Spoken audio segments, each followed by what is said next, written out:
परम शांति बाबूजी आपका स्वागत है। और आज हम आपके समक्ष एंसेंट एलियन की कुछ बातें शेयर करना चाहेंगे।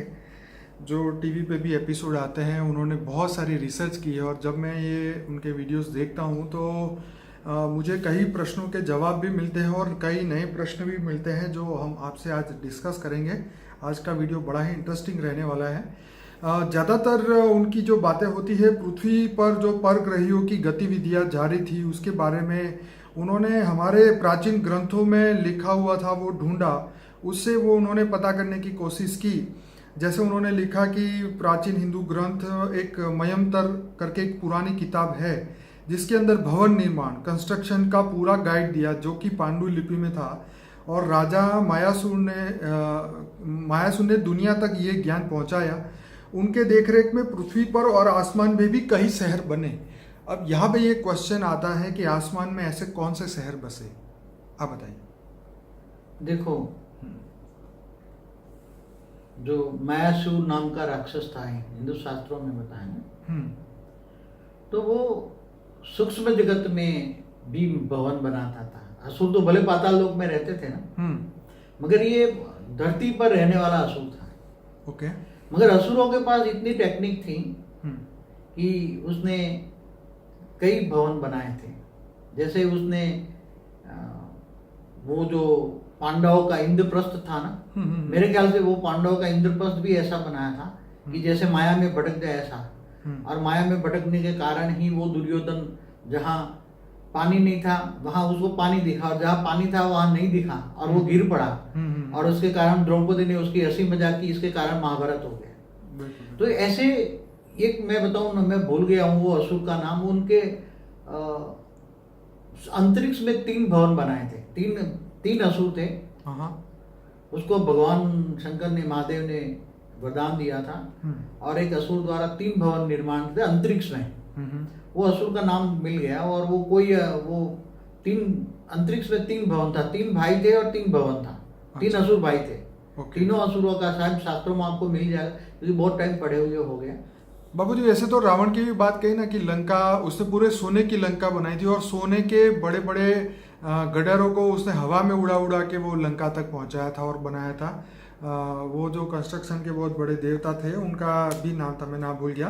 खैर, हम मगर उसी टाइम वो जो बनाते थे, मैं बताऊं, वो टाइम ऐसे ये टेक्निक नहीं थी आज के बड़े बड़े मशीन हो, ऐसा नहीं होता था। वो क्या करते थे, जो चीज बनाना है ना, उसकी बुद्धि में, पहला बुद्धि में प्लान बनाते थे। ठीक है। बुद्धि में प्लान बनाते पहले ये ऐसा सूक्ष्म में वायु तत्व का बन जाता, समझ में आए। फिर वायु से उनको स्थूल तत्वों में, मतलब पहले अव्यक्त स्वरूप में बनाते थे। ठीक है। अव्यक्त स्वरूप में, जिस प्रकार हमारे माइंड में पहले नक्शा बनता है, तो वो पहले मैप बनाया। फिर वो स्थूल डायरेक्ट नहीं बनाते थे। पहले अव्यक्त स्वरूप में वो जैसे बहुत बड़ा महल बनाया, जैसे रावण का महल बनाया, तो उसने वो कल्पना की, सोचा, और फिर पहले सूक्ष्म में बन गया, समझ में आया, अव्यक्त में बना। और फिर अव्यक्त को फिर संकल्प किया, वो व्यक्त हो गया, समझ में आया। उसमें सोना के गडर बडर वो नहीं, सीधा ही महल ही सोने का बन गया। ओके। पूरा महल ही सोने का बन गया। ऐसी इनके पास पावर था ना। ये असुर बहुत तपस्या करते थे। उनके पास ब्रह्मा से और शंकर से बहुत वरदान मिले हुए थे, तो उनके पास सारी शक्तियां आती थी।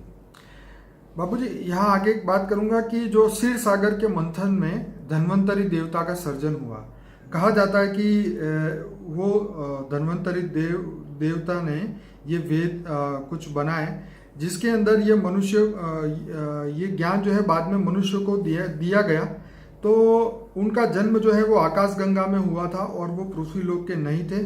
और वही धन्वंतरी देवता ने आयुर्वेदिक चिकित्सा का वो जनक माने जाते हैं। और उसके बाद धन्वंतरी से ये ज्ञान सुश्रुत संहिता बुक के माध्यम से हमारे पुराने जो लोगों को दिया गया था, जो पृथ्वी के शुरुआत के समय में। अभी पाकिस्तान में जो हड़प्पा संस्कृति जो सिंधु घाटी पे है, वहाँ पे साइंटिस्ट ने डिस्कवर किया कि 4300 साल पुराना ह्यूमन स्कल मिला।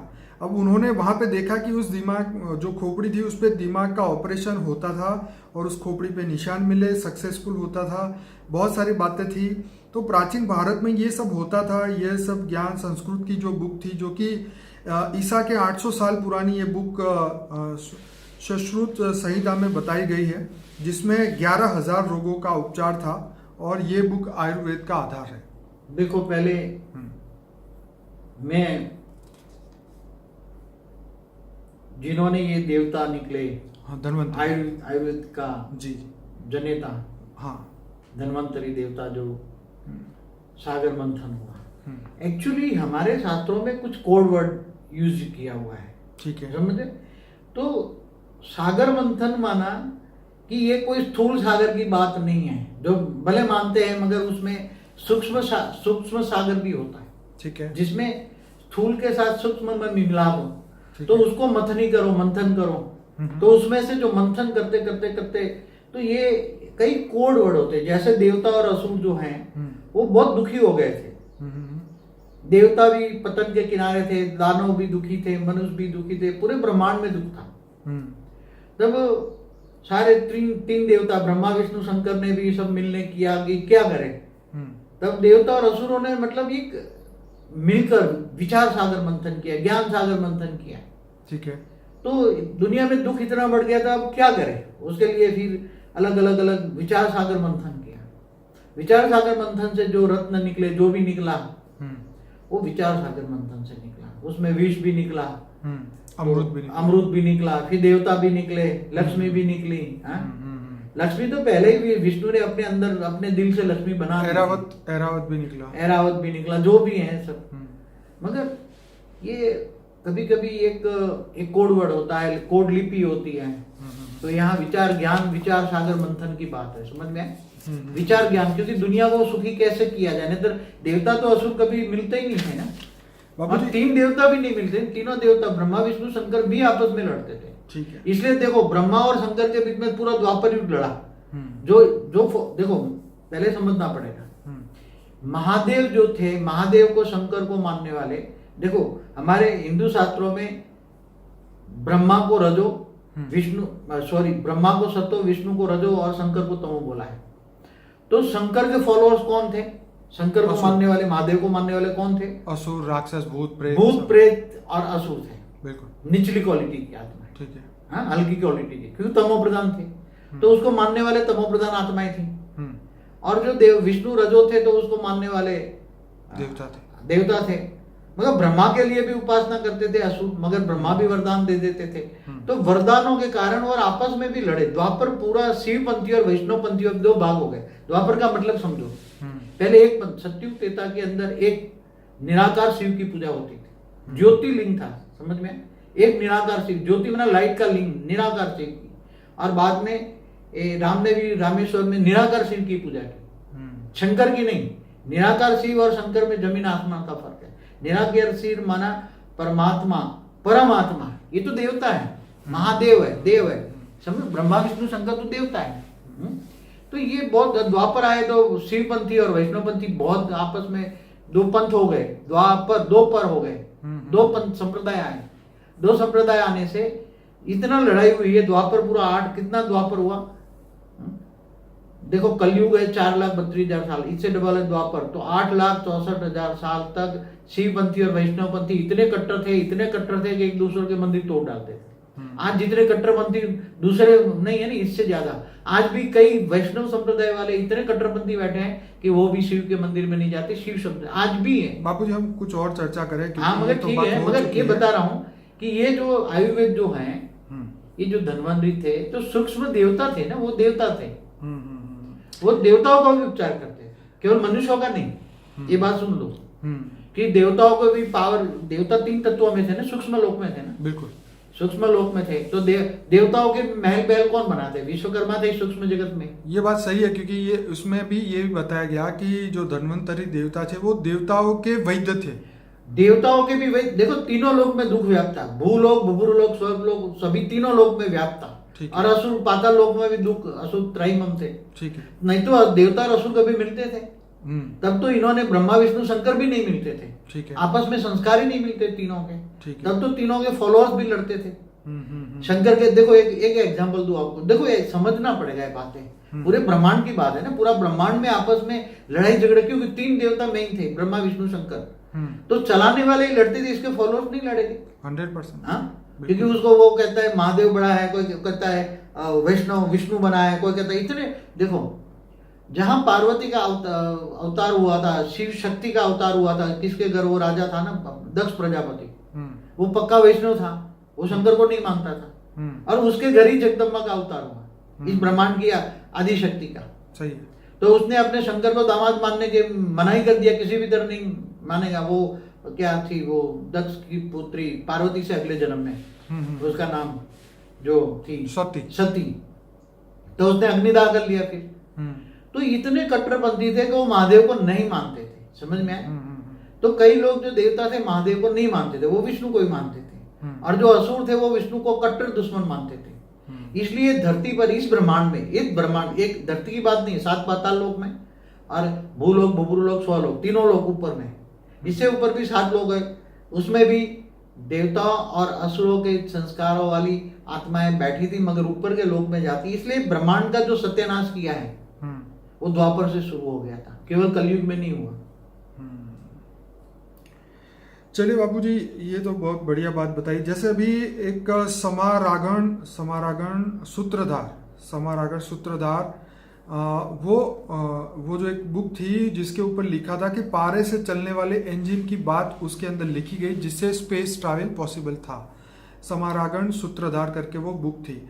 अब प्राचीन भारतीय लेखों के आधार से साइंटिस्ट ने विमान का डिजाइन बनाया और उसका परीक्षण किया, और वो सक्सेसफुल हुए।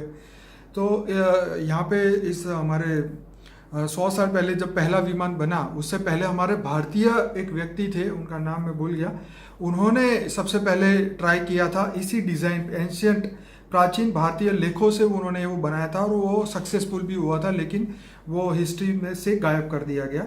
चलिए कोई बात नहीं, पर आगे हम चलते हैं कि प्राचीन भारतीय लेखों में अंतरिक्ष विजिट, माने वो वहाँ पे जो शेयर हुई उसकी चर्चा की गई है। ये भी लिखा है कि मानव के रूप में इंसान दूसरे और सौर मंडल में जाते थे अंतरिक्ष यान की मदद से। ये बात प्राचीन लेखों में लिखी है। उसका एक उदाहरण दिया गया विष्णु पुराण में, जहाँ भगवान विष्णु ध्रुव नामक इंसान को अंतरिक्ष में लेके गए थे। उन्होंने बुध और शुक्र ग्रह, उससे आगे कई तारों में उसको लेके गए, और वे 7 ग्रहों के पार गए थे, और उसके बाद उनको विष्णु लोक में भी विष्णु लोक में भी लेके गए। तो बाबूजी, यहाँ चर्चा वाला विषय ये है कि जो आपने बताया कि 7 लोक के ऊपर ब्रह्मापुरी, विष्णुपुरी और शिवपुरी आती है, तो यहाँ पे जो 7 ग्रहों की बात कही है उसको क्रॉस करके, माने एक सोलर सिस्टम के अंदर ही ये विष्णुपुरी है, ये मेरे को यहाँ प्रूफ मिल रहा है। आप क्या कहेंगे? देखो ऐसा है, जहां तक जो लास्ट प्लूटो कौन सा है, यूरेनस नेपच्यून प्लूटो है ना लास्ट में, तो वहां तक 7 लोग थे। ठीक है। एक भूलोक से ऊपर भूलोक, स्वलोक, महालोक, जनलोक, तपलोक, फिर ब्रह्मापुरी। जब ये ब्रह्मापुरी सूर्य की ग्रेविटी के अंदर आती थी, ठीक है, मतलब ब्रह्मापुरी भी प्लूटो से ऊपर थी, समझ में आया? ठीक है। मगर वहां दूर दूर तक सूर्य की ग्रेविटी थी, और जहां सूर्य की ग्रेविटी मतलब 75,000 करोड़ किलोमीटर तक, जब आज साइंस कह रहे हैं ना किलोमीटर, ठीक है, इससे ऊपर विष्णुपुरी था। कितनी? ठीक है। क्योंकि विष्णुपुरी जो था, विष्णुपुरी में सूर्य की ग्रेविटी नहीं आती, वहां दिन रात नहीं होता था। ठीक है, वो विष्णुपुरी में दिन रात नहीं होता था। ठीक है। ब्रह्मापुरी तक दिन रात होता था ना, ब्रह्मा का एक दिन बराबर धरती पर 1000 चतुर्युग, दिन रात होता था ना, तो रात भी होती थी। ठीक है। तो विष्णुपुरी में ये बहुत ऊपर थी, ब्रह्मापुरी से ऊपर विष्णुपुरी थी, जहां भगवान विष्णु रहते। तो वो ध्रुव जो था जी, वो भक्त था विष्णु का, तो उसको अपने पुरी में ले गए पहले। अच्छा। फिर उनको इतना पावर दिया कि वो जाके तारा बन गया। ध्रुव नाम का तारा है, बिल्कुल, ध्रुव नाम का, वो बोलते अचल तारा, वो कभी हिलता नहीं है। सही है। आप देखो तो आसमान में वो तारा बन गया। ठीक है। जैसे हमारे ब्रह्मांड के ओरिजिनल जो 7 ऋषि थे ना, 7 ऋषि, जो हमारे ब्रह्मा ने डायरेक्ट ब्रह्मा के द्वारा आज से 1555 खरब साल पहले बनवाए थे। ब्रह्मा के आज 50 साल पूरे हो गए ना, एक परात पूरा हुआ ना, तो वो 70 भी आज 7 तारे दिखते हैं ना, वो भी जाके 7 तारे बन गए। तारे माना ब्रह्मांड, समझ में आए? तो और आपने बताया कि पूरे हमारे अंतरिक्ष में मतलब गैलेक्सी में पूरी अनंत कोटि ब्रह्मांडों का गायन है ना हमारे शास्त्रों में। जी जी जी। तो दूसरे ब्रह्मांडों में जाते होंगे ना कि नहीं जाते होंगे? बिल्कुल। जैसे ब्रह्मा विष्णु शंकर भी दूसरे ब्रह्मांडों में जाते होंगे कि नहीं होंगे? बिल्कुल। क्योंकि उनको भी गाइडलाइन चाहिए। तो वो गैलेक्सी का जैसे एक ब्रह्मांड का रचयिता है शिव, शिव महाशिव की रचना है। तो महाशिव माना अनंत कोटि ब्रह्मांड माना गैलेक्सी माना आकाश गंगा के रचयिता। ठीक है। तो जब ब्रह्मा को भी कोई गाइडलाइन चाहिए तो महाब्रह्मा के पास जाएगा जो गैलेक्सी में बैठा है। विष्णु को भी कुछ गाइडलाइन चाहिए तो महाविष्णु के पास जाइए जाएगा। वहां से न जाए तो भी गाइडलाइन लेते रहते हैं सूक्ष्म जगत से। ऐसी तरह इंद्र महाइंद्र वहां भी बड़े बड़े महादेव जैसे महान आत्माएं बैठी थी जो जिस ब्रह्मांड का विनाश करना है। ये तारा खरता हुआ कभी दिखाई देता है ना, तो वो तारा खरने का टूटता तारा तो वो तारा टूट गया इसका मतलब क्या है? क्या तारा टूटा माना सूर्य टूट गया? तारा तो सूर्य है नहीं, तारा तो बड़े बड़े सूर्य हैं, उनके भी बहुत गहरे राज है। तो ये महाब्रह्मांड माना गैलेक्सी महाशिव ने बनाया। तो ये जाते थे। मैंने एक देवी भागवत पुराण का एक किस्सा बताया था कि एक ब्रह्मा को अहंकार हो गया। तो उसने अपने यान में देवी, जो मैंने बोला कि महाशिव महाशक्तियों के द्वारा सबको पूरा अनंत कोटि ब्रह्मांडों को कंट्रोल करती है। ठीक है। हाँ, तो महादेवी ने ब्रह्मा को अपने यान में बिठाया। देवी पुराण में देवी भागवत पुराण है। तो उसमें ऐसी तो कई कहानियां मिलेगी आपको। कहानियां नहीं है, हिस्ट्री है, रियलिटी है। अपने यान में बिठाया और एक ब्रह्मांड में बताया देखे तू है ना ब्रह्मा, विष्णु भी है विष्णुपुरी में, शंकर महादेव है जो हिमालय है। ऐसे कई ब्रह्मांड उनको दिखाए, उसको हर ब्रह्मांड में लगे ब्रह्मांड का राउंड लगाया, चारों कई ब्रह्मांडों का राउंड लगाया और उसको दिखाया तेरे जैसे कई ब्रह्मा है, तेरे जैसे कई विष्णु है, तेरे जैसे कई शंकर है। महादेवी नहीं, महादेवी माना ऐसी कई महादेवी महाशिव ने बनाई थी जो अनंत कोटि ब्रह्मांडों को कंट्रोल करती थी। तो ऐसी तरह ये एक सोलर सिस्टम से दूसरी सोलर सिस्टम में जाते थे, आते थे, रहते थे और एक गैलेक्सी से दूसरी गैलेक्सी भी जाते थे। मैंने ये जर्नी ऑफ सोल में बताया होगा। बिल्कुल, जर्नी ऑफ सोल में बताया। तो ये बहुत पुरानी बात है। ये तो खरबों खरबों खरबों, आज गैलेक्सी की आयु कितनी बड़ी होगी मैंने बोला था। जब प्रतिपल अनंत आनंद ब्रह्मांड बनते हैं बिगड़ते, तो एक पल में 100 ब्रह्मा का 100 साल होता है, ब्रह्मांड की आयु ब्रह्मा का 100 साल होती है। तो अनंत को मतलब गैलेक्सियां भी अनंत आनंद है, तो महाशिव भी अनंत आनंद है। तो गैलेक्सियों में आपसी भी लड़ाई होती है, ब्रह्मांडों में भी आपसी लड़ाई होती है। जैसे ब्रह्मा विष्णु शंकर लड़ते हैं ना, ऐसे तो गैलेक्सी के मालिक एक गैलेक्सी दूसरी गैलेक्सी को समा लेती है। अब साइंस भी मानने लगा ना ये जैसे हमारी इंड्रोमेडा गैलेक्सी है, हमारी गैलेक्सी को कई, तो ऐसे लड़ाई तो हमेशा हर जगह है, चाहे शिव हो महाशिव हो कहीं भी हो। बापू जी, उन्होंने बताया कि भगवत गीता जो है अभी ऐसा बताया जाता है कि वो 2500 साल पुरानी है, लेकिन कई लोग मानते हैं ये 10,000 साल भी पुरानी है। और गीता में जो परमाणु का जो ज्ञान छुपा हुआ है, ओरिजिनल गीता जो थी वो 13,000 पत्तों में लिखी गई थी। परमाणु बम बनाने वाले भी गीता का अध्ययन करते थे। उनका नाम था ओपनहाइमर ने ये बम बनाया था। तो वो उन्होंने बहुत सारे अपने दोस्तों को ये गीता जो है गिफ्ट में दी थी, ऐसा भी लिखा गया है। तो गीता को वो लोग बहुत मानते थे। आप क्या कहेंगे? देखो, गीता ज्ञान तो भगवान कृष्ण ने दिया ना। रामो कृष्ण ऑलमाइटी ऑथोरिटी के अवतार थे, न के विष्णु के। तो गीता ज्ञान दिए हुए तो आज मेरे ख्याल से अंदाजन 5100 साल से थोड़ा समथिंग ऊपर हुआ है, इससे ज्यादा तो हुआ नहीं ना। कृष्ण के अवतार के हिसाब से गिने तो ज्ञान तो उन्होंने ही दिया ना, गीता ज्ञान। इससे पहले तो वेद थे, वेद उपनिषद थे। ठीक है। 4 वेद 16 उपनिषद थे। फिर वो जो अलग अलग दर्शन भी थे, दर्शन शास्त्र भी थे, और कई भी शास्त्र होंगे। तो जैसे कोई विमान शास्त्र भी होगा, यंत्र विद्या बनाने वाला, ऐसे अलग अलग होगा। ऊपर के अंतरिक्ष के भी कई वर्णन होंगे, कई जगह अंतरिक्ष के वर्णन। अनंत कोटि ब्रह्मांडों का भी वर्णन होगा ना, उसमें लिखा है। तो अनंत कोटि ब्रह्मांडों का भी वर्णन होगा, अनंत कोटि ब्रह्मांड कैसे बनते हैं, बिगड़ते हैं। बाबू जी, इसी के ऊपर एक बात कहना चाहूँगा कि भारत के दिल्ली में नेशनल मिशन ऑफ मनुस्क्रिप्ट के विद्वान जो है, उनके पास 40 लाख से ज़्यादा लेखों का मतलब लेख उनके पास पड़े हुए हैं। और उनका जो संस्कृत में लिखे हैं, सुरक्षित उनके पास रखे गए हैं। वो इतने प्राचीन है कि वो अलग अलग विषय पे लिखे गए हैं, भोजपत्र पे लिखे गए हैं। और उसको छुपा के रखा गया है, और वो कहते हैं कि सिर्फ 10% लेख ही छापे जा चुके हैं और 90% जो है क्या उसमें होगा वो कोई नहीं जानता, और उसको कभी पढ़े भी नहीं गए हैं अभी तक। तो वो दुनिया में 90% ज्ञान आया भी नहीं है, जो शायद आप बात कर रहे हैं वो चीज़ें अभी तक आई नहीं है। देखो हमारा ब्रह्मांड कितना पुराना है, जितना ब्रह्मांड पुराना होता है इतना ज्ञान पुराना होगा ना। 100%। हाँ, तो जिसने रचना रची है, जैसे निराकार शिव ने आकारी शिव द्वारा विष्णु को रचा, विष्णु की नाभि से ब्रह्मा निकला। तो सारा नॉलेज जो हमारे आज से ब्रह्मा द्वारा जो सप्तर्षि बनाए गए और उसके द्वारा सूक्ष्म जगत बनाया, संकल्पों से सृष्टि बनी ना। तो हमारे शास्त्रों में कहीं ना कहीं तो ये लिखा है, तो कितनी पुरानी बातें हैं। हमारा ब्रह्मांड को बने हुए ब्रह्मा का 50 साल हुआ, और 1 साल बराबर 31 खरब 10 अरब 40 करोड़ साल धरती पे होता है। तो हमारा ब्रह्मांड बने हुए, अगर ब्रह्मा की ही बात की जाए तो 1550 खरब साल हुए। तो हमारी जो बातें, जो यहाँ इस ब्रह्मांड में जो भी बातें हैं, वो तो एक एक सेल में रिकॉर्ड हो जाती है। अंतरिक्ष रिकॉर्ड होता है ना। तो वो सारा रिकॉर्ड पकड़ के कई ऋषि मुनि भी अपनी दिव्य दृष्टि से दूसरों को लिखवाते थे। जैसे ये लिपिबद्ध किया तो ये पांडुलिपि वेद व्यास ने जो लिखवाया, अच्छा, 5000 साल पहले लिखवाया ना। बिल्कुल। तो अपने दिव्य दृष्टि से जो लिखते थे सारे शास्त्र लिखवाए ना उसने, आत्मा में जो रिकॉर्ड श्री गणेश द्वारा जी। तो उसकी आत्मा नहीं, वो आत्मा में रिकॉर्डिंग ना हो तो वो आत्मा विष्णु के अवतार थी ना। तो विष्णु के पूरे ब्रह्मांड की कहानी तो बता सकता है ना। बिल्कुल।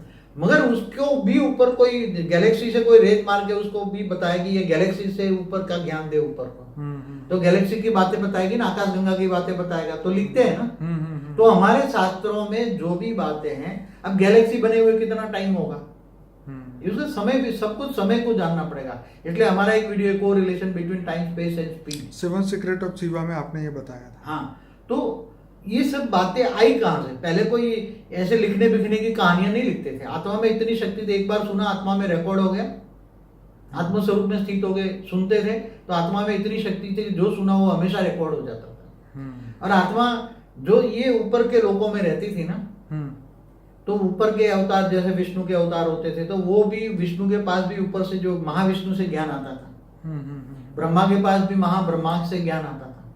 गैलेक्सी के सेंटर पॉइंट में जो रहते हैं ना, महाब्रह्मा महाविष्णु, जो महाविष्णु अनंत कोटि ब्रह्मांडों को पालना करते हैं। तो ये सब महाशक्तियां, महाशिव, ये सब की कहानी कहाँ से आई? कोई ना कोई ने सुनाई होगी। देखो हर कोई आत्मा की अंदर रिकॉर्डिंग, तो जहां से जन्म हुआ वहां तक की रिकॉर्डिंग हो जाए। उसका अगर ये सहस्त्रागार खुल जाए तो जहां से उसकी रचना हुई वहां तक ही सुनेगा। मगर उसको कोई सुनाने वाला, किसी ने सुनाया, तो सुनाने वाला अगर सुनाता है तो उसकी आत्मा में रिकॉर्ड होता है। तो बहुत पुराने रिकॉर्ड, वहां की कहानी देखो। धरती भी कब बनी? धरती कभी बनी? जब फरिश्ता देवता बने, देवता से मनुष्य बने, तब धरती की जरूरत पड़ी ना। बिल्कुल। ये वो, तो ये सब कहानियां हैं, मगर वो धीरे धीरे ज्ञान गायब हो गया। लोगों की ज्ञान समझने की शक्ति नहीं। मैंने बोला गीता ज्ञान भी, ओरिजिनल ज्ञान गायब हो गया। मैं अपने श्रोताओं को यहाँ एक मैसेज देना चाहूँगा कि बापूजी का एक वीडियो है कि पृथ्वी कैसे बनी, ये वीडियो जरूर देखें। पहला इंसान, पहला मनुष्य कैसे बना, वो भी वीडियो बहुत बढ़िया, वो भी देखें। तो हाँ बताइए बापूजी। और तो ये सब देखो, देवता से मनुष्य कैसे बन गया? देवता तीन तत्वों में था, 3 तत्वों सीधा नीचे उतरने लगा तो मनुष्य बन गया। 5 तत्वों में धीरे धीरे आने लगा, तो धरती उसके लिए बनाई गई ना, मनुष्य बनने लगे। देवता मनुष्य बने तब, तो कब बने बताया है। देवता भी मनुष्य बनने लगे, कोई वो अमीबा से मनुष्य नहीं बना, और ना वो कहते हैं बंदर से मनुष्य बने। वो तो आपने एक वीडियो में डार्विन की थियरी को एकदम रॉन्ग बताया। रॉन्ग बताया, डार्विन की थियरी भी रॉन्ग है। जो यूनिवर्स बना ना उसकी भी थियरी जो बता रहे हैं साइंस वाले, वो भी रॉन्ग है। सब रॉन्ग है। देखो एक बात है, साइंस है नास्तिक वाले। एक बात बताऊं, साइंस नास्तिक वाले हैं। नास्तिक वो आत्मा को ही नहीं मानते। अगर वो अगर ये, और साइंस वालों को भी इंस्पिरेशन देकर सूक्ष्म जगत की आत्मा है उसको इंस्पिरेशन कराती है, मगर उसकी बुद्धि, साइंस की बुद्धि स्थूल है। समझ में आया? इसलिए स्थूल साइंस है। अगर कल साइंटिस्ट ऐसे हो जाए कि आगे चलकर स्पिरिचुअल साइंस आएगा, तो जो साइंटिस्ट हो गए वो स्पिरिचुअल साइंटिस्ट उसके आत्मस्वरूप में स्थित होकर साइंस लेंगे। तो जब आत्मस्वरूप में स्थित होने वाले साइंटिस्ट आएंगे तो ऊपर से सूक्ष्म जगत वाली आत्माओं का ज्ञान लेंगे, तब ऐसा साइंस बदल जाएगा कि ये सारी फिलोसॉफी बदल जाएगी। बाबूजी, राजस्थान के थार के रण जो रेगिस्तान कहा जाता है, उसमें एक ऐसी जगह मिली जहाँ 7 किलोमीटर का एक व्यास में एक राख जो है उसकी परत मिली, लेयर मिला है। उसके नीचे कोई प्राचीन नगर भी हो सकता है जो कि 10 से 12 हज़ार साल पुराना था और परमाणु विस्फोट में वो ख़त्म हो गया था। उसकी बात उन्होंने ये जोड़ी कि रामायण में ब्रह्मास्त्र यूज़ किया गया था किसी के ऊपर, राम ने चलाया था, जो कि ब्रह्मा जी ने राम जी को दिया था। तो यह शस्त्र यूज़ किया गया है, ये बात ये रेगिस्तान के थार रण में मिली है। आप क्या कहेंगे? देखो, क्या ऐसा हुआ होगा? रामायण में भी ब्रह्मास्त्र चला था। राम ने रावण को ब्रह्मास्त्र से मारा था। ऐसी तरह महाभारत में भी ब्रह्मास्त्र चला था। अर्जुन ने, अश्वत्थामा ने चलाया था ना? अश्वत्थामा ने भी चला था। उसको रोकने के लिए भी था, अर्जुन के पास उसको रोकने के लिए अर्जुन को चलाना पड़ा था। हाँ, तो ये सब ब्रह्मास्त्र माना, जो ब्रह्मा के पास सबसे बड़ा अस्त्र है ब्रह्मास्त्र। तो ब्रह्मा उसको वरदान के रूप में ब्रह्मास्त्र दे सकते थे।